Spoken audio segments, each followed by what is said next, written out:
In the heart of an endless desert, where scorching winds, like the breath of God himself, sweep across the lips of time, there once was a civilization that whispered to the stars. There, it wasn't only towering pyramids defying the heavens. It wasn't just mummies wrapped in hundreds of layers of linen, souls sealed in silence, or golden reliefs gleaming in divine splendor. Ancient Egypt was a living entity, a colossal gateway between the realm of man and that which has yet to be named. And now, as modern eyes turn toward it, we no longer see just sand. We see secrets that have never been unlocked. We hear echoes from sealed tombs, from undeciphered texts, and from the strange fractures on a faceless statue of a forgotten god. Who truly built the pyramids? Why did this ancient civilization possess astronomical knowledge that surpassed all its contemporaries?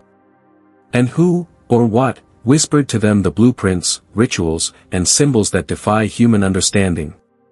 They call it Egypt, the land of divine light, and of shadows no one dares to enter. In the dust of Luxor, in the depths of Saqqara's forgotten wells, and among stones trembling under the weight of time, an invisible map exists. A map of 7 great mysteries that historians, archaeologists, and those who call themselves the guardians of ancient memory have yet to decode. This is not legend. Not a bedtime tale meant to hush children to sleep. These are real fractures in history, etched in hieroglyphs no one has fully read, tattooed into the skin of mummies no hand has dared to reach, and guarded by the unspoken laws of time itself. On this journey, we will sail against the flow of the Nile, against the tide of accepted records, to uncover the 7 greatest enigmas of ancient Egypt, the ones no one dares to touch. And perhaps, if you listen closely, beneath the dry breath of desert wind, you'll hear a whisper. Some truths were never meant to shine in daylight. They only reveal themselves to those who dare to stare into the shadow of the pyramid. So enter Egypt, not through the eyes of a spectator, but with the heart of one who dares to summon the soul of antiquity from the dust. Because once these 7 mysteries are revealed, you will never see history the same way again. Mystery 1, who truly built the Great Pyramid of Giza? Amid the silent desert, where the wind brushes over the dunes like ancient whispers, rises a colossal stone structure that dares to challenge the sky itself, the Great Pyramid of Giza. It is not only the most iconic symbol of ancient Egypt, it is also the sole surviving wonder of the ancient world still standing against the tides of time. Not a single wall of Giza has crumbled from natural forces. Not a single stone has shifted due to age. Each block, weighing between 2 and 80 tons, is fitted so precisely that not even a razor blade can slip through. But what truly stuns the world is not its shape, nor its size. It is history's deafening silence. There is no ancient inscription that tells us how this monument was built. No record of tools, devices, or techniques. From foundation to apex, everything seems to have been summoned into existence by means unfathomable. Mainstream history insists that Pharaoh Khufu, who ruled Egypt around 2580 BCE, commissioned the pyramid, completing it within 20 years. But one question remains disturbingly unanswered. Could a civilization over 4,500 years ago truly possess the technology to move, lift, and align millions of multi-ton stones with near-perfect precision? Calculations show that to finish the Great Pyramid in 20 years, the ancient builders would have had to cut, transport, and place more than 2 million blocks, completing one every 2 to 3 minutes. But how? Depictions inside Egyptian tombs often show wooden tools, ropes, and massive labor forces. Yet no evidence has proven that such primitive methods could erect a monument nearly 150 meters tall, with a base spanning the size of 7 football fields. It is perhaps this very uncertainty that leads more and more researchers to believe the Great Pyramid may not have belonged to Khufu's era at all. Some clues suggest that the base and lower courses of stone predate Khufu by centuries, or even millennia, and that he merely repurposed an ancient structure, stamping his name upon a legacy not his own. If so, then who was the true builder? Modern architects have discovered that the pyramid's main axis is aligned with astonishing precision to the 4 cardinal directions, with an error margin of only 3/60th of a degree. This would require a level of astronomical and mathematical understanding far beyond that of any known civilization of the time. Some scientists even speculate that the builders used an ancient prime meridian running through Giza. And that Giza itself might have been chosen as the geographic center of the planet. Could this all be coincidence? One bolder hypothesis, yet not without support, proposes that the pyramid was not built by humans of the known world, but is the last surviving remnant of a pre-Egyptian civilization. One lost to cataclysm, war, or a deliberate act of historical erasure. Ancient myths speak of forgotten giants, semi-divine beings, and even sky people who came from the stars. Some mythologists speculate that the Great Pyramid was never meant to be a tomb, but rather a cosmic transmitter, a beacon aligned to the resonant frequencies of the Earth. Its size and geometry appear to relate mysteriously to the Schumann resonance, the Earth's natural electromagnetic vibration. Could it be that the pyramid is not just a tomb, but a device? Might it be a stone library, encoding messages humanity is not yet mature enough to understand? Or perhaps, it is the final message from a civilization that foresaw our future, and awaits the moment it may be awakened again. A structure that has stood for millennia surely wasn't built for the glory of a single king. And if that is true, who, then, built it? Many who stand before the Great Pyramid feel as though a colossal spirit lies silently within, watching, waiting. And the final question drifts like dust through the desert wind. Could the Great Pyramid of Giza be the last trace of a civilization that history has chosen to forget? Mystery 2, the Pharaoh's Curse. On a sweltering day in 1922, in a valley where kings had slumbered for over 3,000 years, a stone door was breached, and from that moment on, human history was never the same. It was the moment when archaeologist Howard Carter and Lord Carnarvon first laid hands on the tomb of Tutankhamun, the young pharaoh who died in his teens, yet left behind one of the greatest archaeological treasures ever unearthed. Golden walls, sacred mummies, and inscriptions that echoed as if from the world beyond. But along with that priceless treasure, came a chilling warning faintly carved above the entrance. Death shall come on swift wings to he who disturbs the pharaoh's rest. At first, it was dismissed as legend, until a series of terrifying coincidences began to unfold. Just months after the tomb was opened, Lord Carnarvon, the very man who funded the excavation, died of an infected mosquito bite.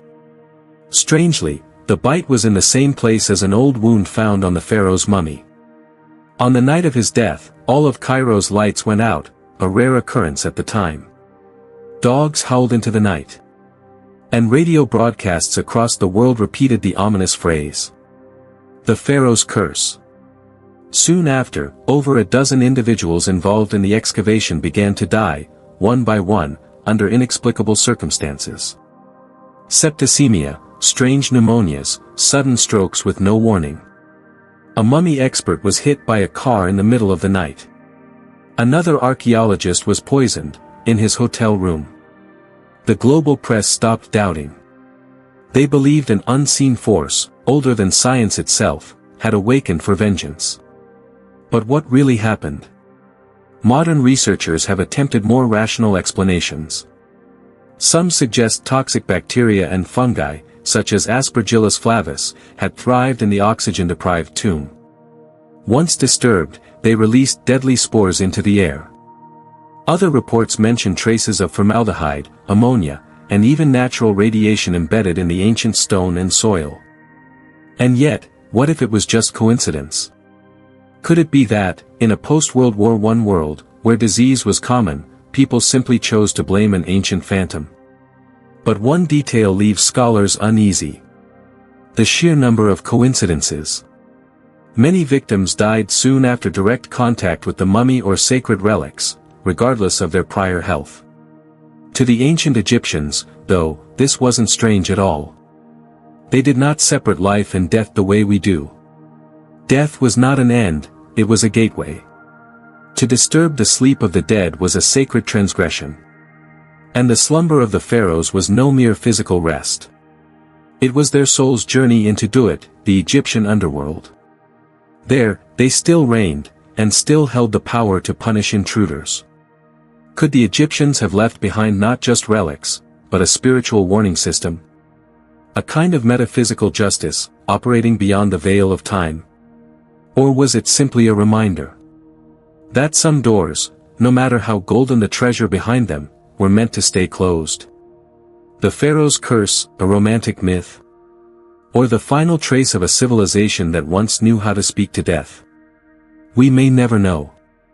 But each night, in the cold desert wind, where tombs still lie sealed beneath sand and shadow, the wind whispers through the cracks in stone. A whisper no one ever truly forgets. Let the dead sleep in peace. Mystery 3, the Book of Thoth, a cursed manuscript. Amid the scorched sands and blistering sun of Egypt, there lingers a legend that has never been forgotten. A tale of a book not meant for mortal hands. A manuscript said to be left behind by the very god of wisdom and magic in ancient Egypt, Thoth. The ancients whispered that the Book of Thoth held not only the secrets of the cosmos, but the power to control life and death, to bend the heavens and the earth, to open the veil between the living and the dead. To the Egyptians, Thoth was the god of sacred letters, the divine scribe at the gates of the underworld. If Anubis weighed the soul, it was Thoth who inscribed the judgment. Thus, a book authored by Thoth, according to legend, would be the pinnacle of metaphysical knowledge. Not merely recording reality, but capable of activating and altering it. So, what made this book cursed? The answer lies in ancient warnings. Texts from the Ptolemaic and Hermetic periods describe the Book of Thoth as a forbidden artifact, written in the language of the gods, hidden deep within an underground tomb, guarded by fiery serpents and the god of death. Any mortal who dares read it without being chosen will suffer a fate worse than death. Their soul torn apart in the liminal realm, never to find peace. In the Demotic Chronicle, 3rd century BCE, a sage named Neferkaptah is said to have retrieved the book from the depths of the Nile. But tragedy followed. His wife and child died. His mind unraveled. And his body was swept away by the current. His soul forever denied reincarnation. Was this a cautionary tale, warning us not to trespass into divine domains? Some modern scholars view the Book of Thoth symbolically as a metaphor for restricted knowledge or ancient esoteric science long buried beneath millennia of dust.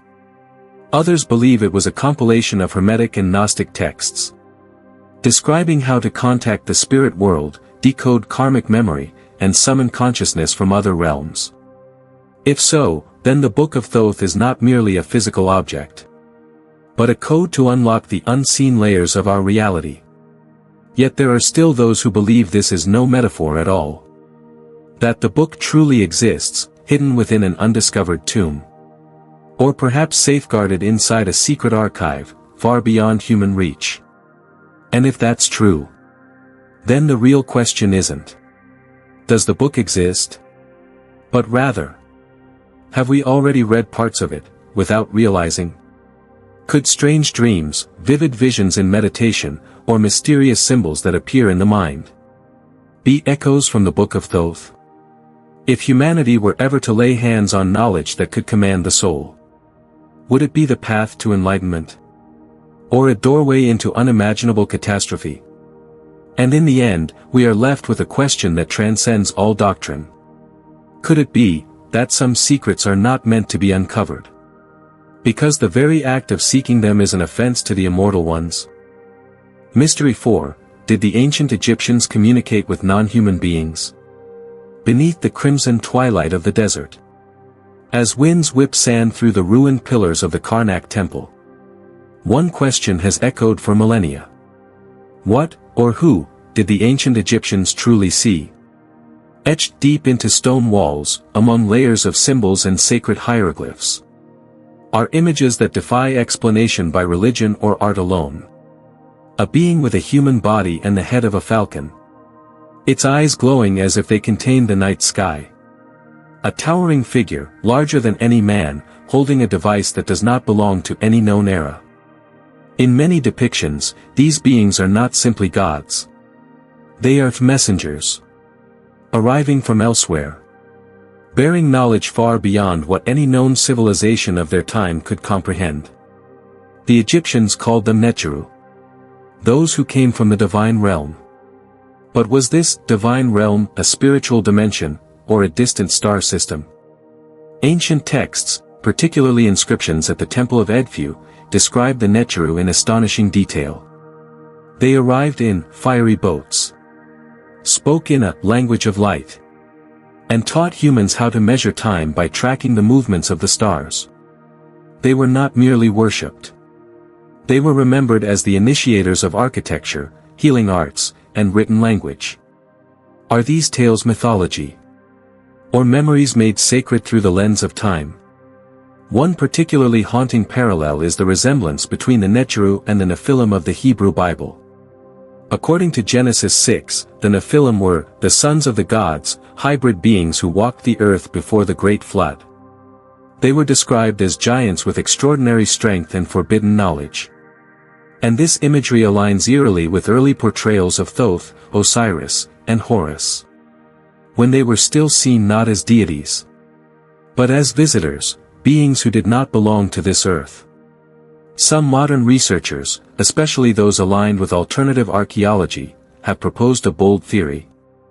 That the rise of ancient Egyptian civilization was not purely human, but the result of intervention, or at least interaction, between humans and a non-human intelligence. Not aliens, in the science fiction sense, but non-human entities. A type of star people whose legacy became encrypted in religion and myth. The core question then becomes: who gave the Egyptians their precise star maps, accurate down to each zodiac sign, at a time when astronomy, as we know it, had not yet been born? Temples such as Dendra depict the zodiac wheel, thousands of years before Ptolemy. With such precision that NASA still refers to it today for astronomical alignment. Was this the result of thousands of years of human observation? Or was it a gift, offered from another realm? No definitive answers remain. Only stones that still hum faintly when desert winds pass over them. Statues of Horus whose eyes remain open, fixed toward the eastern sky. And hieroglyphs, like ancient whispers, reminding us. Perhaps we were not the first to walk these sands. And certainly, we are not alone. Could it be that beneath Egypt's deep sands lie not only mummies, but a message from an intelligence that once walked beside humankind, and then vanished, like a dream lost to time? Mystery 5, the mummy that belonged to no pharaoh. In a forgotten cave within the Deir el-Bahari necropolis, the resting place of great pharaohs like Hatshepsut, archaeologists stumbled upon a strange mummy, buried alone in a nameless crevice. Without inscription, without tombstone. Without any trace that this person had ever existed in the grand narrative of Egyptian history. But what shocked researchers was not just the absence of a name. The sarcophagus encasing the mummy was not made of prized Lebanese cedar, as was customary for royalty, but of a smooth, black sandstone.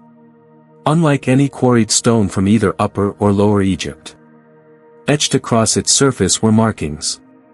Fluid, wave-like symbols that resembled language.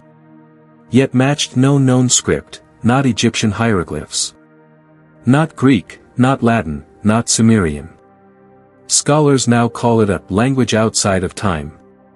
Radiocarbon dating revealed the mummy to be around 5,500 years old.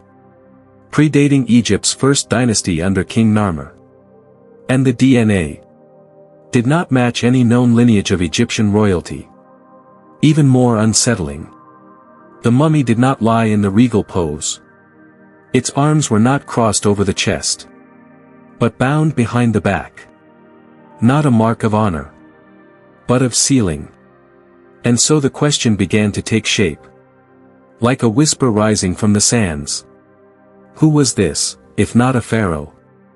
Why was this individual mummified? A sacred rite reserved for rulers, or those deemed worthy by the gods. And who could have been buried without a name, without mourning? Yet sealed within a stone never before seen in the Nile Valley? One chilling hypothesis, drawn from ancient Hermetic texts, suggests that this was neither a king, nor a criminal, but a gatekeeper. One who had witnessed something no mortal should ever speak of. A being who carried knowledge that did not belong to their era. And to ensure that knowledge would never escape, they were sealed away. In now lost writings once housed in the Library of Alexandria, there were mentions of a warden of time. One stripped of the right to reincarnate. A figure forbidden from returning to life.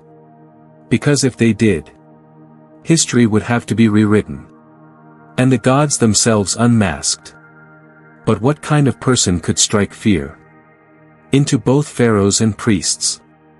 To the extent that even their name was erased from the annals of time. Unless they were not entirely human. The Dogon people of West Africa speak of the first ones, beings sealed beneath the earth.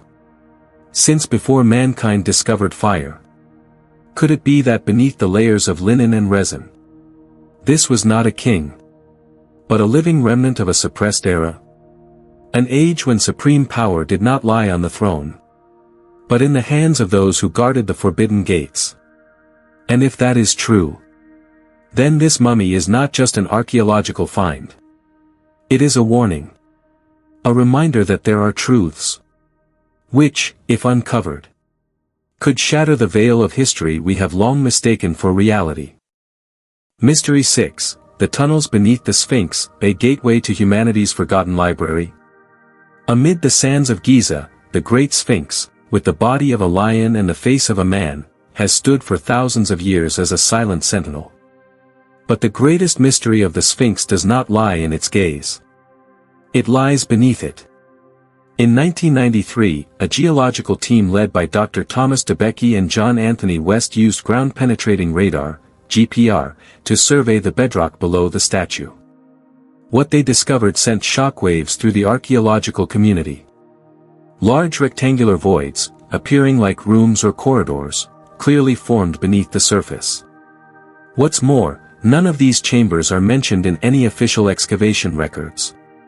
To this day, the Egyptian authorities continue to deny all requests to excavate them, citing reasons of monument preservation. But is this refusal truly about conservation? Or is it about protecting a secret? In the dialogues of Plato, the Greek philosopher recorded a tale told by Egyptian priests to Solon. You Greeks are like children in your minds. You have forgotten the knowledge of old. But there is a place, where knowledge from the time of Atlantis is kept underground. That cryptic remark, spoken centuries ago, now finds uncanny resonance with the mystery of the Sphinx. Herodotus, often called the father of Western history, also wrote of hearing stories about underground chambers connecting ancient temples by tunnels, where sacred knowledge was hidden and kept by the priesthood. If these accounts hold even a grain of truth, then the Sphinx is not merely a monolithic statue, but a gateway. An entrance to what some have dared to call the Library of Atlantis. A hidden archive of ancient knowledge containing secrets about the cosmos, life itself, and spiritual healing. Some theorists believe this was where ancient sages concealed their most advanced insights. Celestial star maps. Records of reincarnation. Energy-based healing techniques. Knowledge so powerful that, if revealed today, it could collapse modern definitions of religion, science, and medicine. In The Message of the Sphinx, researcher Graham Hancock wrote that ancient Hermetic texts described a hall of records lying beneath the Sphinx. A chamber that only those who have passed the trials of death may enter. So why does the Egyptian government continue to block every attempt at exploration? Some believe they fear backlash from religious institutions. Should the findings contradict modern doctrines? Others suspect that invisible powers are deliberately suppressing the truth. Because the knowledge hidden beneath the Sphinx might not only rewrite history, but awaken a potential in humanity that has long been forgotten. Ask yourself, why has one of the most iconic structures of the ancient world never been fully excavated? And if, beneath the Sphinx, there truly exists an ancient library, one that holds the secrets of life after death, or the interventions of visitors from the stars, what would that mean for the true origin of human civilization? Could it be that the Sphinx is not merely the guardian of the pyramids, but the keeper of a sealed memory? A memory the modern world is not yet ready to face. And if one day, those hidden corridors are opened, who will have the courage to step inside? Mystery 7. Who truly sparked the birth of Egyptian civilization? When mainstream history points firmly to 3100 BCE as the founding moment of ancient Egypt, many feel confident in closing the first chapter of humanity's story. But beneath the cold, gray sands of the desert lie traces that stubbornly refuse to fit that timeline. One of the first questions rises from Nabta Playa, a remote desert basin near the Sudanese border. There, in the middle of nowhere, stands an ancient stone circle, perfectly aligned with the stars, tracking the sun's movement across the seasons, much like Stonehenge, but older by 1,000 years. Yet this was no mere stargazing site. Nabta Playa revealed subterranean structures and signs of an organized social system dating back to 6000 BCE, nearly 3 millennia before the first pharaohs were ever crowned. And so a question arises. If the ancient Egyptians weren't the beginning, then what were they? A continuation? Heirs to a legacy buried beneath the sands of a forgotten civilization? Even the Egyptians themselves seem to acknowledge this. In temple inscriptions at Edfu, and on the Abydos stone tablets, they never called themselves the founders. They spoke instead of a first time, a Zep Tepi. When the Neteru, beings who looked human but held divine power, descended from the sky. These Neteru did not simply bring agriculture, medicine, language, and astronomy. They taught how to connect with the realm beyond death. Zep Tepi is unlike the creation myths of other cultures. It wasn't just symbolic. It was a chronological era, a dynasty of the gods. Even listed in the Turin king list, stretching back thousands of years before the rule of mortal kings. So perhaps Egypt was not humanity's firstborn civilization, but rather an adopted child, nurtured by a hand that reached in from outside of history.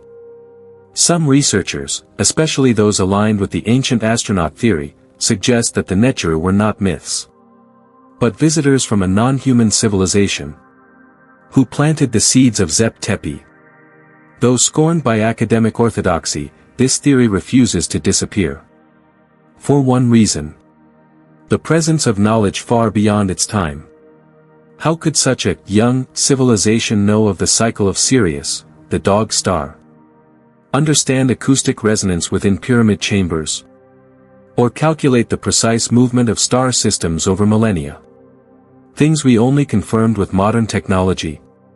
Even the pyramid's placement on the Giza plateau, perfectly aligned with the Orion constellation, forces us to ask: were these human inventions? Or replicas of something far older? Records of a blueprint left behind? Perhaps the ancient Egyptians themselves didn't know the full truth. Their reverence for star beings like Isis and Osiris, linked to Sirius, was not just religion, but a collective memory, passed down from generation to generation, gradually transformed into mythology. And so, like a mirror dusted by the winds of time, Egypt reflects something older than itself. Not all beginnings are born in creation. Some civilizations begin in forgetting. Some civilizations vanish like smoke. Some empires are buried beneath the ashes of war. But Egypt, it did not disappear. It sleeps. Amid dunes burning like molten bronze, among cliffs untouched by time's erosion, ancient Egypt remains. Like a fossilized soul. No longer merely history, No longer just myth, but a door that has never fully closed. We do not enter Egypt as travelers into the past, but as one standing before a mirror. A mirror that reflects not what has passed, but what was never permitted to be understood. Every unnamed mummy, every undeciphered symbol, every weathered inscription, is not merely a lack of evidence. They are fragments robbed of the right to exist.